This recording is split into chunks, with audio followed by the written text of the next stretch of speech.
Welcome, everybody, to another episode of Grow Yourself from the Inside Out. Thank you so much for joining us. And whether you're here watching on YouTube or on Spotify or any other sort of venue, listen, my guest is going to cause me problems here. I'm going to tell you because he's sort of one of the favorite people that I kind of like to interview because of their depth. But the problem, and I was telling them, my mantra in life is that if you think you've been down a rabbit hole, wait till you have a conversation with Kevin. And so with a person with his depth, I can go in a lot of different directions. So forgive me if this is all over the place.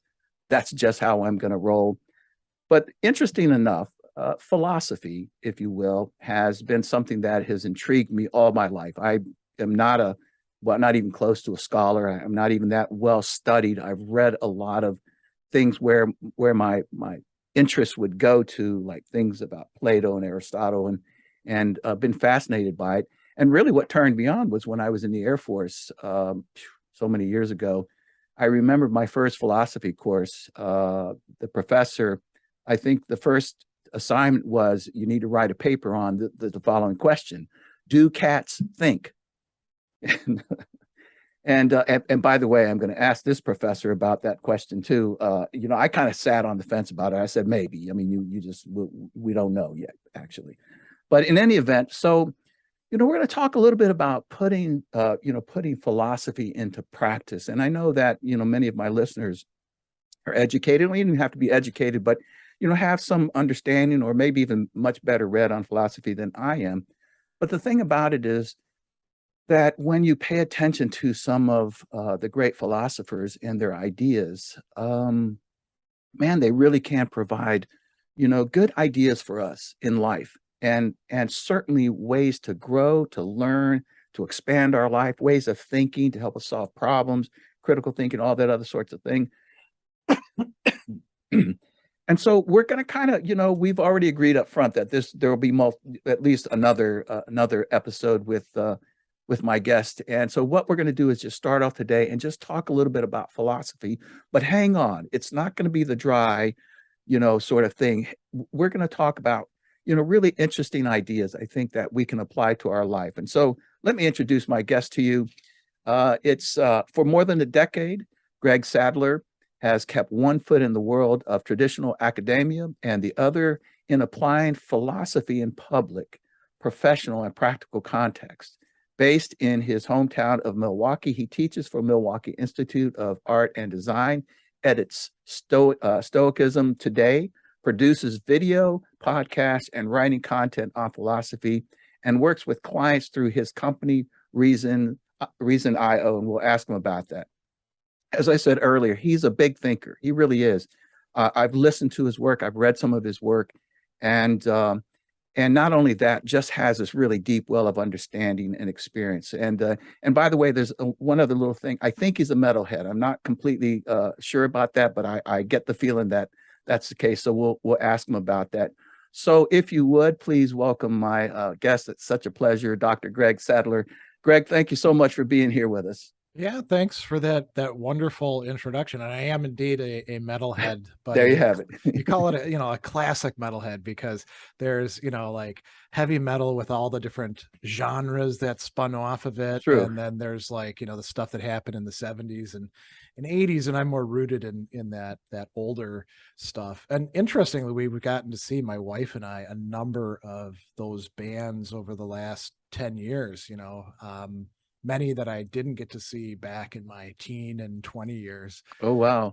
Yeah. Like who? Like, give me one or two that So the one that we've seen the most is Judas Priest. Oh. And I'd never seen them I listened to them a lot, and they were one of my favorite bands as a teenager, but I'd never actually gotten to go to a show. And one of the things that's really cool about a lot of these older bands like Judas Priest or Iron Maiden or Deep Purple or Uriah Heep is they've got nothing to prove to anybody. They've established their bona fides decades ago, and they're just there to have a good time and keep doing it until they're too old or too sick to perform. Whitesnake, actually, we were going to go see them on their farewell tour, and unfortunately David Coverdale's got an upper respiratory infection, and you know, if you're 70 years old, you gotta take it easy when that sort of thing happens. But don't tell that to the Rolling Stones, though. I'm going to tell you, man. Well, yeah, I mean, they're pickled. Right? So they may go on till they're 100 or something. I know, it's crazy. It's crazy. Well, you know, I never was a metalhead, if you will. I did. There was an era there where I listened to, you know, but I will tell you, even though I was a little bit vanilla, you know, maybe before I got into the Air Force. And my first concert, so here's, you know, pretty kind of average guy, went to see Blue Oyster Cult, Black Sabbath, and I think REO Speedwagon. And I remember it my head almost exploded, but I loved entertainment. So, you know, the whole laser shows and thing, man, I was completely blown away. So I've had a, you know, a little bit of experience there. You know, we saw Blue Oyster Cult before COVID. So maybe 2019, and they still put on a hell of a show. Is that right? Yeah. Nice. Well, listen, Greg, you know, I always like to ask my guests, you know, where are you coming from today, and maybe just tell us a little bit about your background. I did get to read, you know, a bit of I don't know if you want to call it an essay, but sort of this, you know, about your life growing up and about your father, man. And I tell you, I started reading it. I was just going to kind of glance through it and just got glued on it. First of all, your writing's very, very good. But aside from that, you were just so honest, and I just appreciated what you said about your father, you know, that you didn't, so let me not get into that, but let me just ask, so who is Greg Sadler? Tell us a little bit about who you are, where you're coming from, and all this sort of thing. Well, I'm somebody who's kind of come full circle. I grew up here, where about 30 miles west of where we're currently living now, in the downtown of Milwaukee. And I'm actually married to somebody who I met in high school.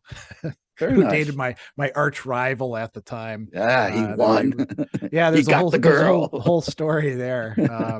But I'm somebody who, it's weird. I'm now 51, and I began studying philosophy in an academic way when I was 20. I'd gone in the Army. I didn't actually intend to go to college at all. And I went in the Army and got out during the peace dividend of 1990, before Desert Shield happened. They were trying to get everybody they're cutting people as much as they could. So then I worked in some restaurants, and then decided to go to college. And when I got to college, my mom's old boyfriend had said, declare a major right away, because that way you get in with people and you're not just, a freshman lost in the crowd. And I looked down the list that I saw philosophy, and I was like, that sounds cool. I'll do that. And so I just kind of kept moving, forward with it. It was kind of a inertia. And, I don't come from a family of academics. Most of the people in my large adopted family were blue collar, tradespeople. And for a long time, they would actually mix up philosophy and psychology. They thought I was studying psychology. And then they'd always ask me, what exactly do they pay you for? What's your product?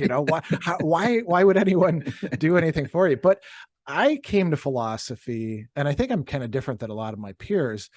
A lot of philosophers, they're interested in the little niche thing that they're doing, and they don't really like to talk to regular people. They think they're slumming if they have to teach business majors and fashion majors and nursing majors and people like that. Yeah. But I actually like that. I think you're probably like this as well. I'm kind of a talker, a bit garrulous. So I like talking with my students or clients or whoever. And I found that, so you mentioned like Plato, for example. You can read Plato in a very academic, kind of abstract way that doesn't connect with people, but you can also take these classic works, and you can find so much of value to people who are not going to spend their time just being academic philosophers, and apply it to their lives. And I was always interested in that aspect. And so, I did the traditional professor thing. My first job out of graduate school, I taught in a maximum security prison Oh for my. Ball State University, Oh, and that was pretty good. Um, but then, the state cut the um, the grant that was allowing that to happen, so I had to get on the job market, and I went down to Fayetteville, North Carolina, and I was at Fayetteville State for a while, and I was doing like the traditional professor thing, but I would give public talks and I would talk with my nice. students. And then my now wife and I got together. I moved up to New York, where she was working at the Culinary Institute of America, Oh, cool. started adjuncting, started doing more of the video stuff. And that created a lot of opportunities for doing engagements with non-academic people. Yeah. And I kind of I found I just thrived in that. ReasonIO, I started as a business basically just so I could use it to get deductions on taxes, when I do speaking. And Yeah. then Yeah. it Yeah. Yeah. just kind of grew, Yeah. And so I don't have a great, like you asked, well, who's Greg Sadler? I don't have a great handle on that, quite frankly, but I know where I've been and I know the kinds of things that I've done. I suppose I'm not a good example because, you think a philosopher ought to like really have it all together, like have thought everything out and plan things methodically. I didn't really do that. You know, Somebody would say, "Hey, can you give a talk on this?" And I'd be like, "I don't know. Can I give a talk on that? Yeah, sure, I'll do that." And then that would turn Yeah. into like a sideline. So, But I can appreciate that. And I really did somewhat pick up on that in some of the videos that I've watched with you and some of your writings. And I would, I can certainly say that I have an appreciation for it, but I would venture to say that probably the majority of people, just the average person, has an appreciation for somebody who kind of immersed themselves in life a little bit, did a tour or so with the yeah, army, and then jumped on it. And I'll be honest with you, it was, I didn't get I didn't get my first degree until after 20 years in the Air Force. So I just got mine, went back in 2006 or seven or something, a bachelor's, and then later a master's. But I even actually walked away from there going, wow, man, this is maybe the way it should be done, because yeah. I had so much different way of viewing academia and just the work that I was involved with. But having said that, I mean, you're on the one hand, I would, and I'm saying this, you're an esteemed professor and writer, and on the other hand, you're a regular guy, and I love that. Going back to something that you just said a couple Mm, minutes ago, I kind of think that a lot of our students who are pushed into being in college and, at 18, 19 years old, they probably would benefit from being out there and working a while and then going back to college. But we've set things up and incentivized it so it yeah. doesn't work quite like that. Because I get a lot of kids in I really like teaching the really basic classes like intro to philosophy or ethics or Mm, these things that we call service classes, because you get a wide mix of people. It's not just philosophy majors mm, who are easy to teach. I mean, the yeah. higher you go, the easier the teaching gets. Like a graduate level seminar, you just kind of point the students in the right direction and say, go do some research. It's the really tough stuff is at the lower level classes where they come in and they're like, what the hell is this? I've never done philosophy, Yeah. and I talk with the students, during the class sessions and then outside of class. And I get the sense at a lot of places, not so much at Milwaukee Institute of Art and Design. Those kids know what they want to do, right? Because I they're can artists and imagine. Yeah. designers.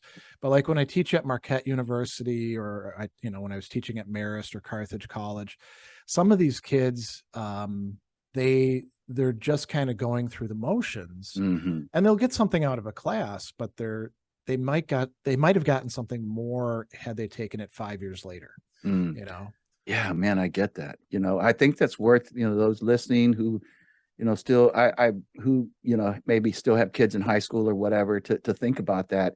You're Yeah. right. There's tremendous, not when I was growing up, I'll tell you, but when I graduated from high school, there wasn't even a thought for me to go to high school. I barely made it out of high school, but seriously, Yeah. it was for rich people or really smart people, the way that I thought when I graduated high school. And now it's expected of everyone. And I echo your sentiments. There's some who maybe shouldn't even go to college. Not that they're not smart enough, but maybe their value is somewhere else and they spend time in college. They don't like it. Yeah. I don't know. That's a whole different topic, but No, I think yeah. that's really quite important, because there's this underlying assumption that Mm, clearly is false nowadays, that I think our generation, it was already starting to prove false. Like, mm, previously college was seen as your entry point into the middle class, right? You go to yes. college, doesn't matter what degree you've got a bachelor's, somebody will hire you to do something. So it could be Mhm. like communication or business, or pick whatever you want. And then, we started to see with our generation, that's not quite true. And student loans started getting, much more onerous, and they'd sell them off to somebody else. And then with the millennials, and now Generation Z, this notion of, well, if you just go to college, you're kind of set for life. It's completely false. 100% Eh, agree. yeah. So 100% agree. I mean, I'm not trying to dissuade anyone from going to Of course. college, No, but but to think twice about it and not just fall into that trap of, yeah. I don't know. There's so much peer pressure, I think, behind that. There's certainly, I don't know. Yeah, that's a tough one. But Well, it's peer pressure, but it's also parental pressure, and the correct. parents are That's true. often Yeah. making these decisions Yeah. based on what their experience Yeah. was, not on what the Yeah. current economic, Yeah. environment That's right. looks like. And we all want our kids to do better than us. And so Yeah. I get that. And I'm with you there. Well, listen, I was asking about your father, if I may ask you that Yeah, again, absolutely. but there's really a lot that you wrote there, and I'm going to kind of narrow this down for you in a piece that you wrote. I really encourage people to go out and read this, and we'll put them in the show notes and ask you about this. But I want to read this little piece that I just loved that you wrote, and then Okay. maybe just ask you to comment a little bit about your father. It's a really a great piece here. It says, for several years, I was able to sound. I remember the sound of my dad's voice, and then my recall began to waver and fade. When I realized that I was losing that aspect of him, I began to listen from time to time to that tape. And you were talking about a cassette tape that you had found, Yeah. sometimes on my own and sometimes with my sister. I should give some context here. I'm jumping ahead of myself here, but that your father passed away many years ago, Yeah. and that's what you're writing about. You're talking about your father here, and then you write this. You found this cassette tape, and let me just read the rest because it's beautifully written. So you say I began to listen from time to time to that tape, sometimes on my own and sometimes with my sister. Cassette tapes, especially the cheap ones you could buy in bulk pack. Then I remember that weren't made to last, and eventually it began to stretch, which affected the sound and what would and the presaged Oh, presaged. Yeah. presaged what would inevitably happen. The tape got caught, pulled out of its case, and crumbled up, but it didn't break the first time. I wound it up, and we got a few more plays out of it before the time it finally broke beyond repair. And then it went gone for good. Uh, then it was gone for good. The sound of my dad's voice, gone from my own memory, gone from the physical recording, gone beyond any means of recovery. I do remember things he said, the words, the ideas, even the feelings that went with them at a particular time and place, but the sound itself has faded into the past, never to be heard again. I honestly have chill bumps just thinking about it. And before this, you just really talked about what a good man your father was, and the influence he had on you, but that you wished he'd have been around and influenced you even Yeah. more. So just tell us. I mean, just wherever you like to go with that. Yeah. I mean, he was pretty unfortunate in that he died at only 36. And now I'm way older than he was. And he packed in so much living. I mean, he was a super hard worker. That's something that I think that comes out in the piece. But he Yes. he made a lot of time for my mom, and for the family in general, and for us kids. And he wasn't perfect. I mean, he'd get angry sometimes, and he also would tease us, which we didn't like. It was his way of Hmm. relating to us, I think. But on the whole, he was a really good guy. he actually, he took a job that I mentioned this in the piece as well, closer to where we were, so he could spend more time with us. And then he found out that they were cooking the books. He was the chief accountant, and he decided to, instead of like going along with it, he took a stand and quit the job and had to go back to the law firm that then sent him down to start an office in Houston. And yeah, there were so many things that we tried to hold on to about people or even pets that have died. Yes. Recently we lost our cat Sassy, who was 19 years old. Mm. And I was closer with her than I've been to any other animal in my life. And we still have her cat bed that sits somewhere with the blanket and her little mouse and stuff. So it's extraordinarily heartbreaking, isn't it, when a pet passes? It's hard to even put words behind it. And it's, to go to that thing that you started with at the beginning, do cats think? I would say absolutely. I mean, you can look at them and see them thinking, and dogs do too, and pigs and elephants and higher animals. You can see like from the expression on their face that they're pondering something. They don't think the way we do, obviously, and I think that there's whole ranges of things that they don't really care about like we do. But affection, closeness. Yeah. I became so much Sassy's person that apparently when I would go off to teach, she would wander around and she would make a special cry that she didn't do for anything else, like, and my wife interpreted it basically as like, where the hell are you? So so there's all that. And there's, as we go through life, we're inevitably going to encounter a lot of loss and grief, because everybody, either they die before we do, or we're going to die before they do, or we'll die at the same time. But everyone's going to die, and every pet's going to die. So, we have, a lot of people, I think, kind of push it away and stuff it down, or just try to deal with the aftermath in terms of like, well, we gotta do the funeral, and we've gotta do whatever we're going to do in terms of, some people suggested you should get a new cat, that'll get you over the grief. And I was like, why the hell would I want to do that? I just like to think about the attachment that I still am able to have within myself. Yes. And I think that, to go back to my dad, we can say that about the people who count for us, that, we can keep them in our hearts. And it's not quite the same thing as having them present. But and this is actually interesting, because this is something where philosophers throughout time have talked about this sort of thing. The image of a person within our heart or mind isn't just like a copy. It allows for a kind of relationship to continue. Oh, interesting.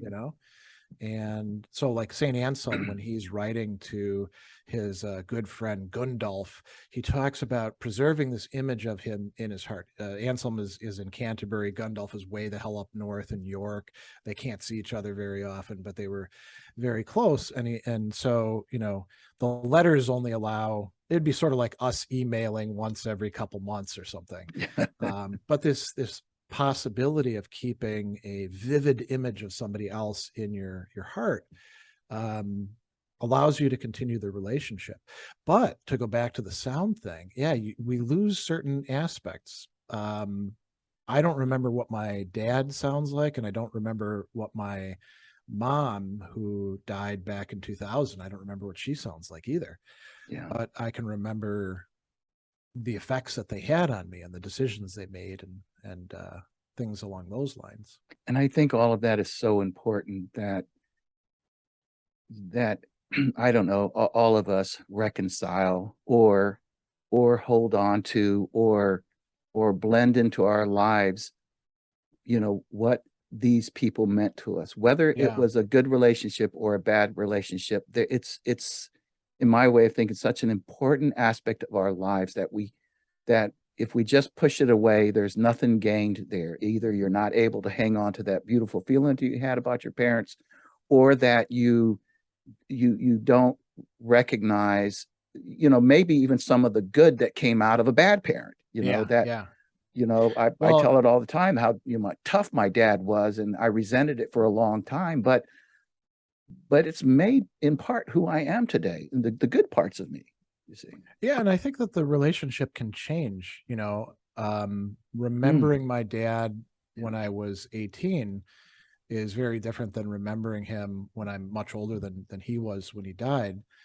Like you said, that you can have a relationship that either is a bad relationship or has bad aspects to it, and Hmm. you can work that through. Yeah. So instead of just memorializing the person and setting them up on the pedestal, oh, my dad was so amazing, so wonderful, blah blah blah, right?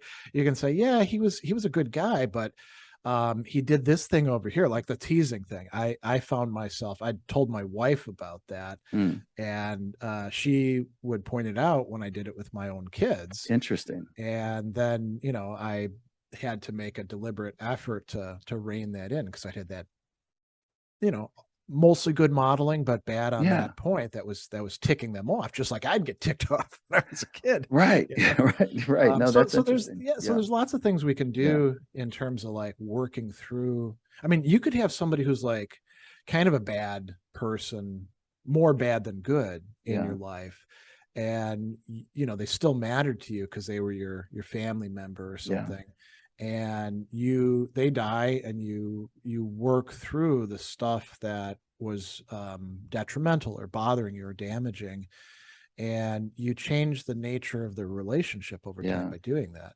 Yeah.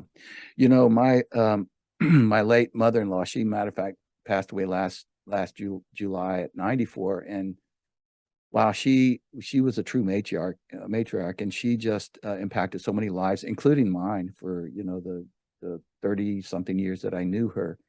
And I remember the one thing that she told me, speaking of philosophy, I mean, she was just like this great philosopher in her own way. I mean, when we would go visit them up in Moline, Illinois, it was Oh, I know where almost, that is. it's not too Yeah. far from where you're at. It was almost like every morning it was like a race to get upstairs, because we would like stay downstairs in their house. It was a race for a number of people to get upstairs and get some quiet time with Nancy, because Okay. you just knew it was going to be this beautiful moment of conversation about life and whatever. But she told me one time, and well, it doesn't matter, I'll just say it. She said to me, we were just talking about difficult people, and she was very very forthcoming about her thoughts, and talking about, sometimes I judge people and I know I shouldn't, and we just got into that whole conversation, and she said this to me. She said, Kevin, you know what, but it came to me probably too late in life that when I look at people, I should remember that each of them are children of God, is the way that she would put it. Yeah, yeah.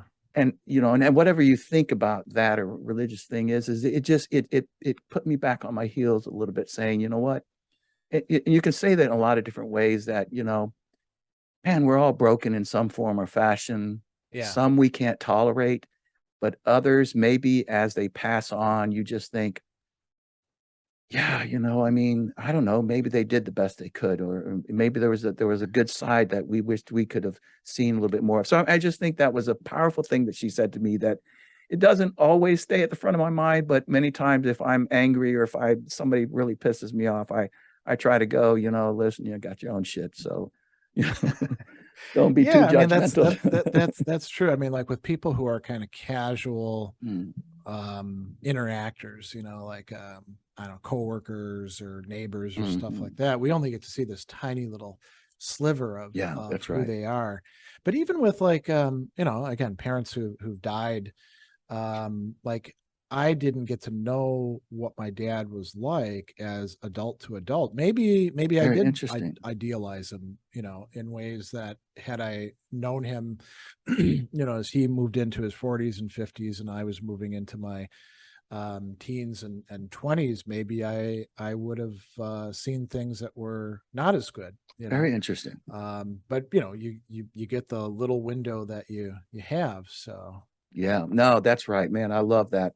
Very, very love that I will conversation. I will say one other Please, thing though that has to please. do with philosophy that comes out of like you're just mentioning your mother-in-law and the Mhm. wisdom that she had to impart. I think that, so like, if I'm teaching we were talking about earlier about Plato, right? So I'll be teaching some Plato this semester in my courses to students at Marquette University and at Milwaukee Institute of Art and Design, and we'll talk about the parts of the soul. So Plato had this, Interesting. three-tiered thing where we have the appetites or the desires, basically for like, eating and drinking and sex and laying around and doing all the physical pleasures, right? Binge watching Netflix for hours and hours. And then we have like the rational part of the soul up on top, and that should be running the show. Interesting. Oftentimes it's not, right? We use our rationality just to figure out how to get the things we want. And then there's this middle part of the soul.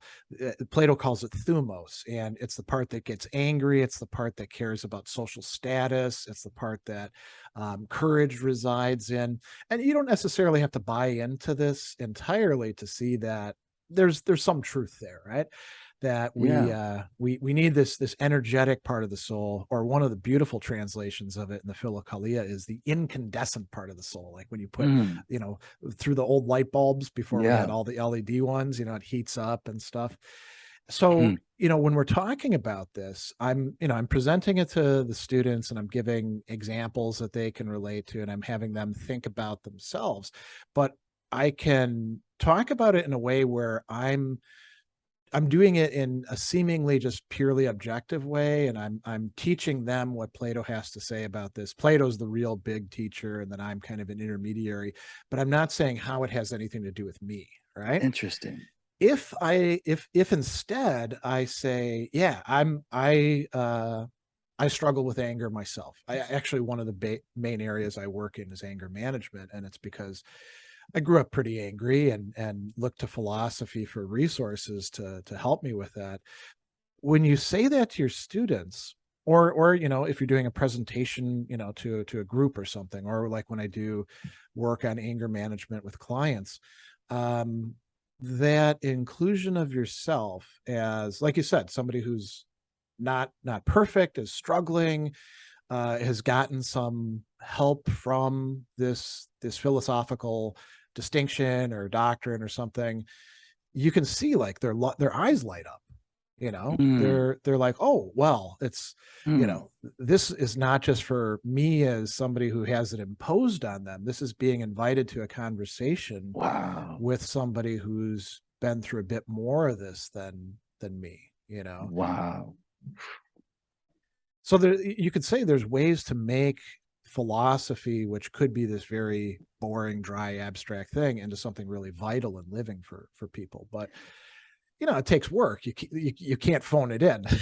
No, you're right about that. And I do think when we hear the term philosophy, especially if we're in academics, and there's some Yeah, there's maybe, again, you'd have to really tell me, but there's different aspects of philosophy, and I'm gravitated to the metaphors, yeah, the lessons, the understandings, the insights, and don't really want to get too deep into logic or any of these other sorts of things, like Stoicism. To me, it's fascinating. I don't know that much about it, but I think, boy, there's something really that we should learn yeah, for our own yeah, practical life about being more stoic, if you will.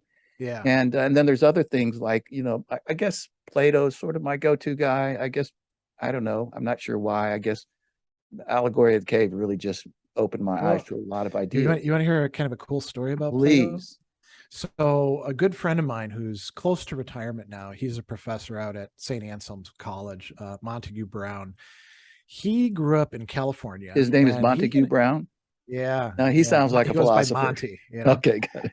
And so he grew up in Southern California, and he went to college. He was kind of a hippie guy. He played guitar and stuff like that. So he goes to college, and he took some philosophy classes, and it was all very dry, dull stuff, the sort Mm, of contemporary analytic philosophy, mm. and he just didn't find it interesting at all. And then after he got done with college, I mean, this shows you how much the economy has changed.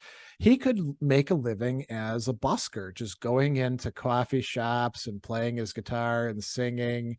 And he did that for a couple of years. And then a friend of Wow. his at a party, of all things, well, they're all sitting around and drinking.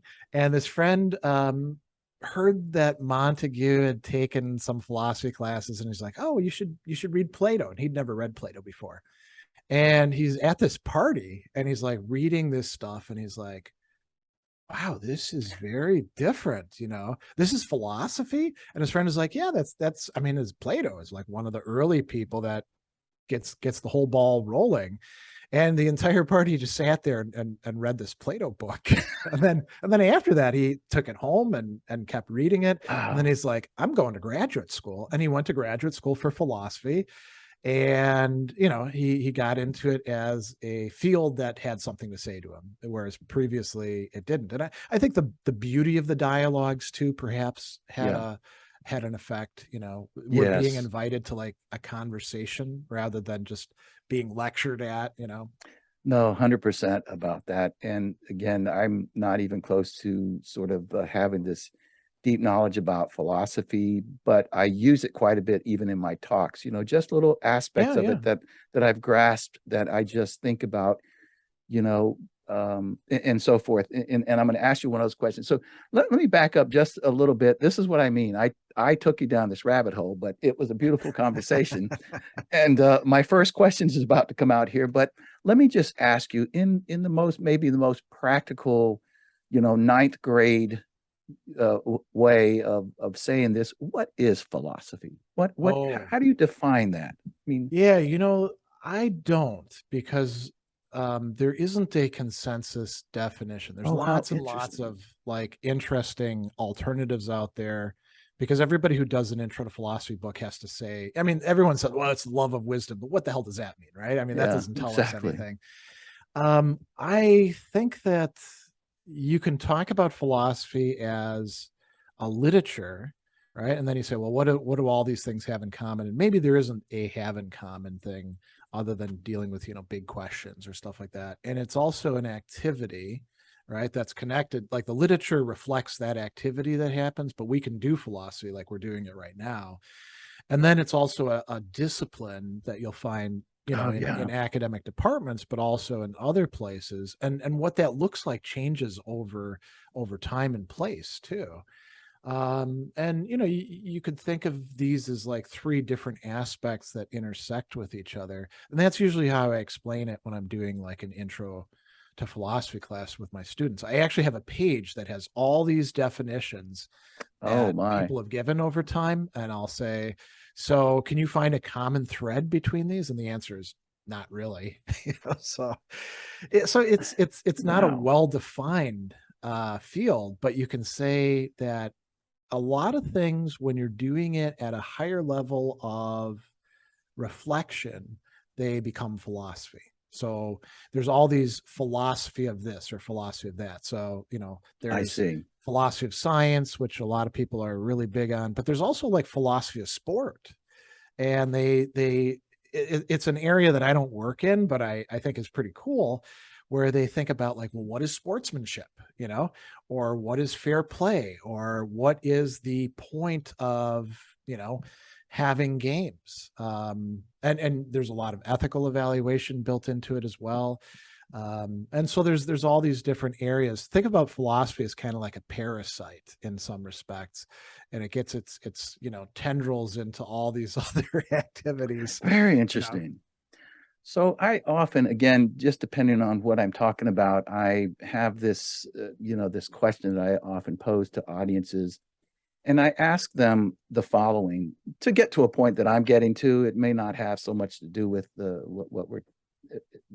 deeper elements of what we're talking about here with philosophy, but I would ask the audience, back in the day of Socrates and Plato and Aristotle, what did philosophers do? What was their point? What did they do? And I'd often say, did they just sit around and drink wine and pontificate about life? What did they actually do? Well, so I ask you that question. Did. Okay, they were probably the better ones too. Plato in the Republic. It's kind of funny because one of the things that does happen a lot in philosophy is people who are doing philosophy saying these other people over there aren't doing it right, and Plato in the Republic complains about the people who are presenting themselves as philosophers, but they're not genuine philosophers. They're basically BSers, right? And Oh, that's Aristotle, good.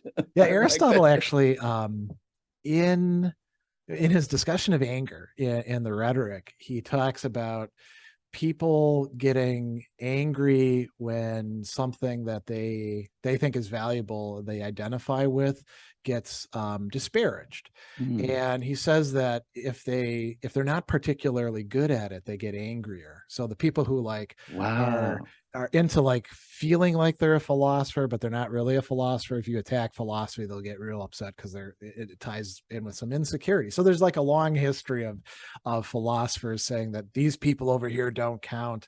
But one of the things that, to go back to your original question, in in ancient times, there was like, this kind of academic detachment. So it's, Plato famously says, you got to study geometry before you can do philosophy, right? Which disqualifies a lot of people. Um, Interesting. Yeah. but Would one of the me. things, yeah, well, I don't know if the geometry of the time was that tough. So, Okay. but one of the things you can say about all the great philosophers and schools of antiquity, and not just in uh, the Mediterranean and Near East area, but I think pretty much across the world, is that there was always a practical orientation. And so nowadays we use this term philosophy as a way of life, which this Mm, famous French philosopher Pierre Hadot coined, but it was going on throughout philosophy's history. And so if you were a Platonist, you were not just reading Plato's dialogues and pondering the forms. You were doing things that were going to transform you as a person. And similarly for the Aristotelians or the Stoics or the Epicureans, they were all oriented towards understanding human beings and the cosmos that we live in, and figuring wow. out how to um, take ourselves as messed up people, both in terms of our feelings and our thoughts, and make ourselves less messed up you know See, so now this, I love that, man. yeah, and it's not like you read the thing and boom, there it is, now I Yeah. figured it out. it's Yeah. it, it's a Right. long process of like Yeah. changing habits and looking at your mindset or assumptions that you might be making that are dubious, and then fixing those over time. And I think it's something too that we often picture philosophers as like, you go off and you do your philosophy by yourself, but Mm, this is something that people were doing as a connected communal activity. You would actually like go and study with somebody, and then maybe check in with them, and they would help you out. yeah. Very interesting. Are gurus like Indian gurus, Eastern Indian gurus, are they considered philosophers? They can be, yeah. And it really depends, I mean, because there's fake gurus and real gurus. If you're a real teacher, that's what a Okay, fair guru enough. is, Yeah. right? Mhm. Then yeah, I don't see why you wouldn't be considered a philosopher. And India's got its own vast set of traditions, multiple traditions of philosophy, where there's some overlap with religion, of course, right? But there is also in Western philosophy, and there's so many texts and thinkers that there's no like one single thing that we can call Indian philosophy, right? Same Okay. thing with Chinese philosophy. Man, it's a Well, there huge, you go. huge Yeah. cultural sphere. Yeah. But yeah, Yeah. that's actually a great question, because there's some people in Western philosophy who like to poo-poo that, and they're like, no, only the Mhm. West has rationality. Those people over there, they've got thoughts, but it's not philosophy. But Yeah. usually that's rooted in some sort of ethnocentrism or Yeah, prejudice. I think that makes sense what you're saying. So I'll just ask one more question. Would Jesus Christ be considered a philosopher? Oh, yeah, and George, you remember when George W. Bush got asked that question, "Who's your favorite philosopher?" And he said Jesus Christ, right? And then Oh, right. I'd everybody in forgotten about philosophy that. is like, "See how stupid this That's guy is," stupid. Yeah. So I don't think that Jesus was a philosopher as such, but he certainly there's a lot of overlap, you could say, right? Okay. Between how he's approaching things. There's definitely like a very complex ethical message that you can see like in the Sermon on the Mount being articulated, or in his behavior, in his engagements with people. And he certainly, so, one of the areas that I did a lot of work in is these debates about Christian philosophy that happened in the 1930s. And one of the participants said Christ is not a philosopher, but he gives an impetus to new ways of philosophizing. Thinking about, for example, that resonates with me. Yeah, I mean, think about the idea of God being love, right? Which is coming from the fourth gospel, in particular, in a very articulate way. So if you've already got like a conception of God in the background anyway, and now you've got this these new ideas coming to the surface, you have to rethink how you're making sense out of God. So the Platonic form of the good might become God, in Jewish and Christian hands. So yeah, I wouldn't say he's a philosopher as such, but yeah, and I asked that because, and I'm sure you're much more aware of this, that I think and I don't want to be too presumptuous here, but I think the average person, and certainly I, at some point in my life, when I thought about, if I don't know sort of the classic philosophers or philosophy, I think about, if somebody said, well, what do philosophers do? I would have probably said, and others would say, well, they talk about life, And, yeah. I mean, for me, even the little knowledge that I do have about more of the academic or the technical philosophy, I would still agree with that, to some degree, but I don't know. But I think you've really described it very nicely here, that there's an overlapping. Yeah. And not just with say religious thinkers and figures like or Buddha, also, exactly, the Buddha, Siddhartha Gautama. You could think about, is what Confucius is doing philosophy? I would say definitely yes. It's much more politically oriented, right? So I think there isn't like a neat dividing line, or the people make dividing lines, right? They're like, here's where philosophy is, here's where theology is, and here's the border crossing. And you always got to ask them, well, first off, are you making that distinction from the side of philosophy or from theology? Who's laying down the line? And then how did you put it right there? That's deep. Because the next guy over isn't putting the line right there. He's got it over here instead. So which of you are right? Boy, Dr. Sadler, the what I said to you earlier, the regular man and the esteemed professor just came out in what you just said there, because you just really posed a deep thought with very practical terms, and I love that a lot. But listen, so now let me move on to something a little bit. I'll probably put you on the spot a little bit here, maybe. So let's see here. I was just kind of checking the time here. So I want to ask about these four philosophers you've already mentioned, and just maybe ask you to offer us, if you can, one thing that you would say either they represented or spoke about that would give us something to learn about and live with. So I'm going to ask you about Socrates, Plato, Aristotle, and Epictetus. And so what did Socrates present to us that gives us something to live by, to work with?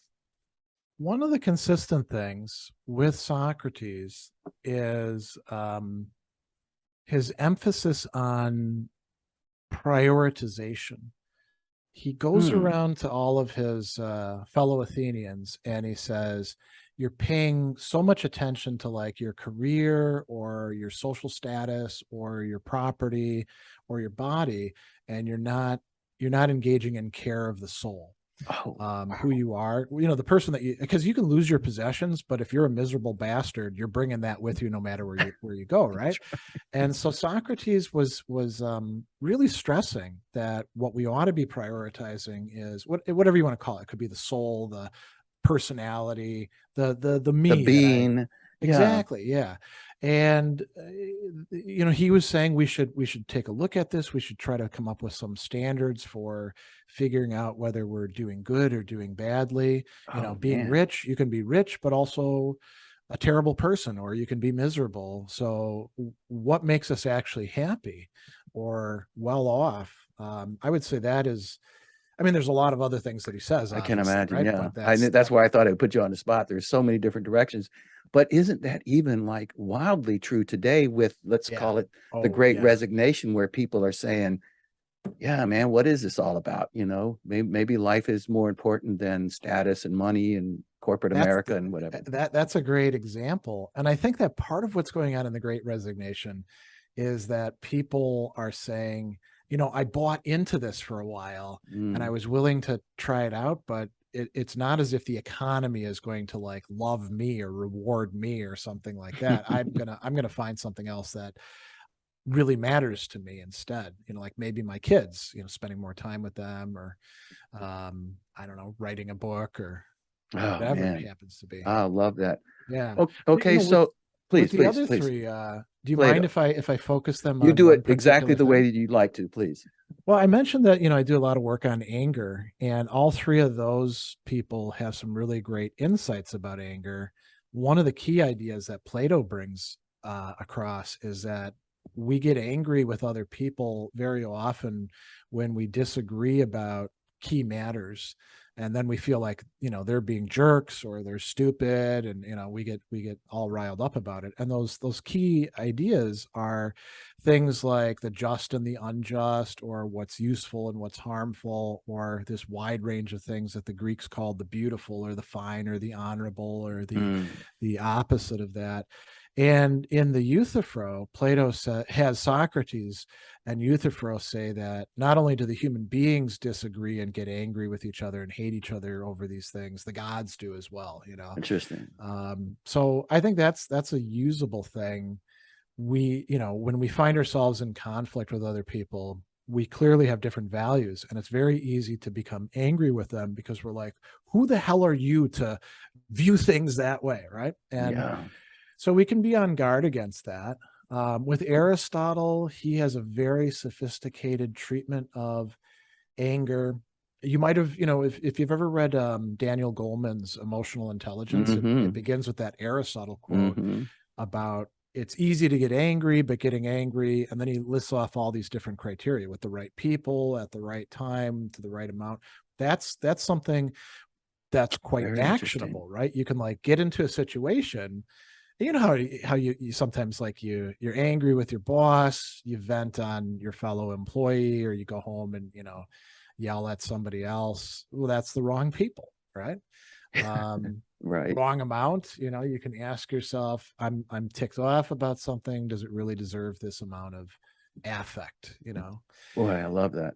Epictetus has a really great. I mean, he talks a lot about anger because the Stoics weirdly were kind of zero tolerance. Anger is never any good, and I don't really agree with them on that. But Can you just explain a little bit about what Stoicism sure, is, just a little bit, so that yeah, that's probably really helpful because we often talk about lowercase s stoicism, which is like the disposition of stiff upper lip and not showing emotions, maybe repressing them. And I that's see. that's not Stoic philosophy. Okay. Uppercase s Stoic philosophy, it teaches you how to like understand your emotions and rework them and try to get rid of some of the negative ones, but keep the positive ones like love or affection or proper caution and thing. Joy is another thing. And the Stoics were a major school that was originally kind of eclectic. The founder drew upon three different schools and brought them together into a synthesis, and then developed his own stuff. And then there's like additional developments after that, all the way down to the time of the Roman Empire, where we have like Seneca and Epictetus and Marcus Aurelius, the emperor Mm. himself, representing it.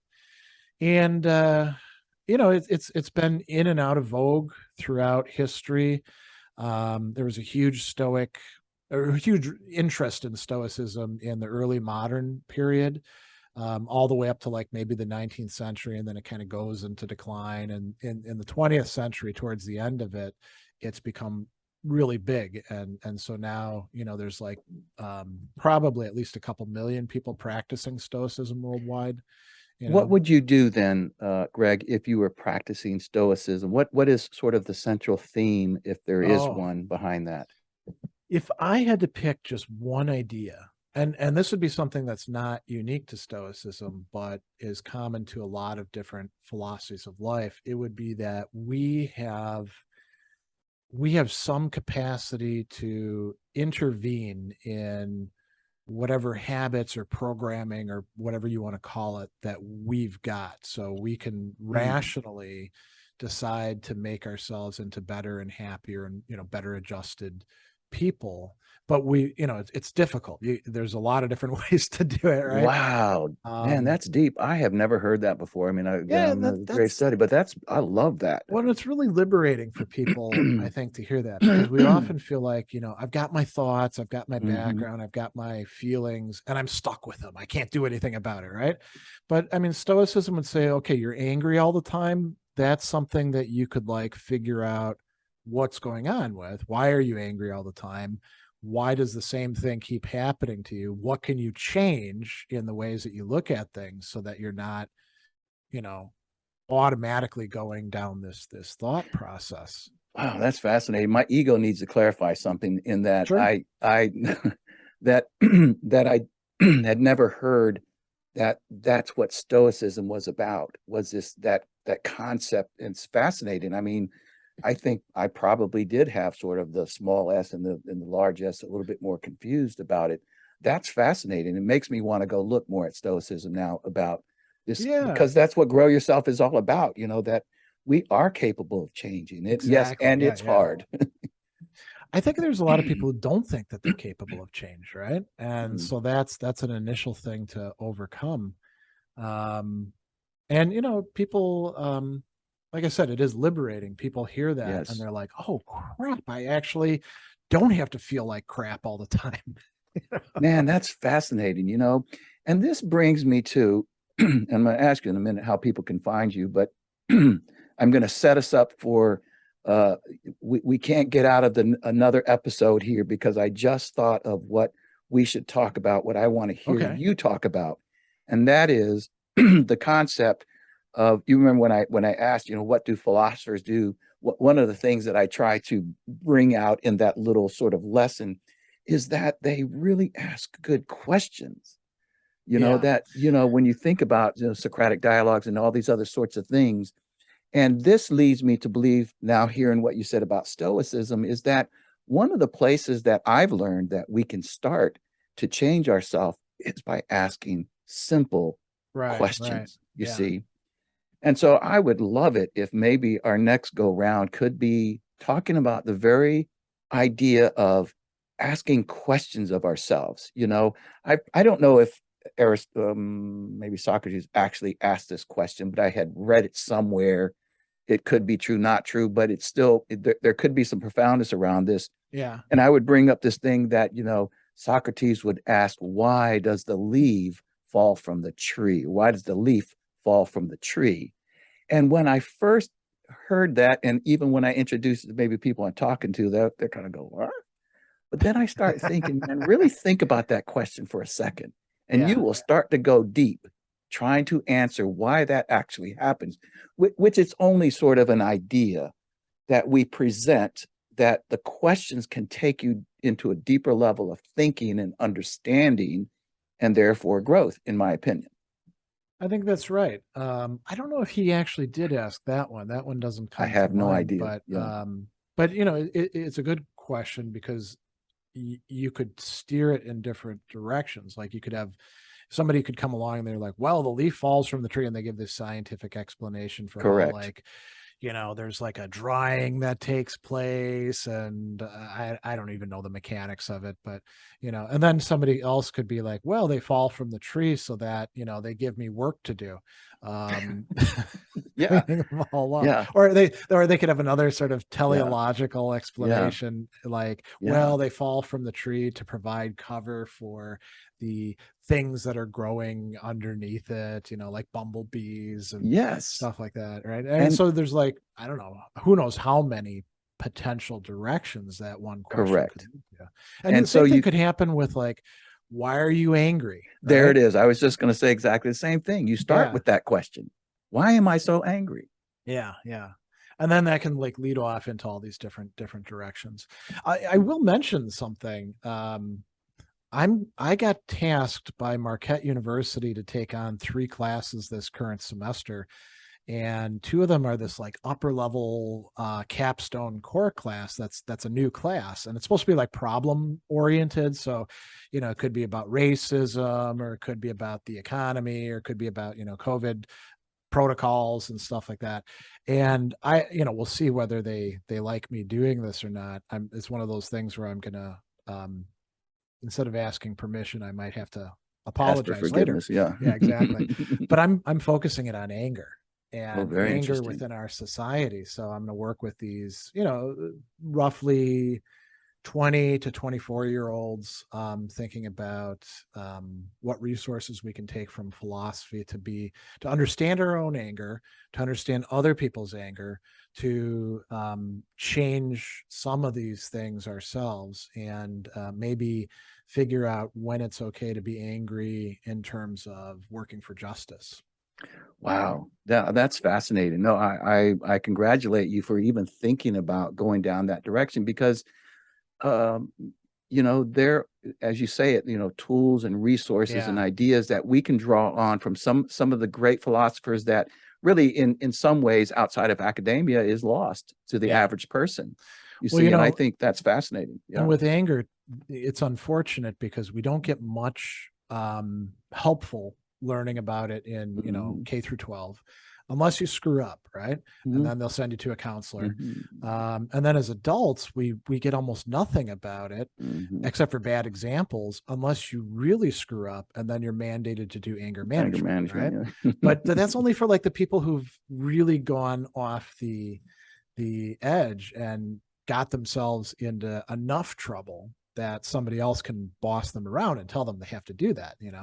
Whereas a lot of us would benefit from, I mean, it doesn't have to be just philosophy. Obviously there's lots of resources in psychology and some in literature and things like that for understanding it, but we don't do it, unfortunately. And we don't do it with really any of our emotions. We don't teach people how to handle love and romantic desire and stuff like that very well. um we don't do it with grief very well, I think. I would So agree with that. yeah. Yes. And so many, boy, what a timely subject that could be, having really practical and strong conversations around grief because, Yeah. just with the last couple of years, I've personally, and my wife and many others around me, have experienced some serious grief, from COVID and those sorts of things.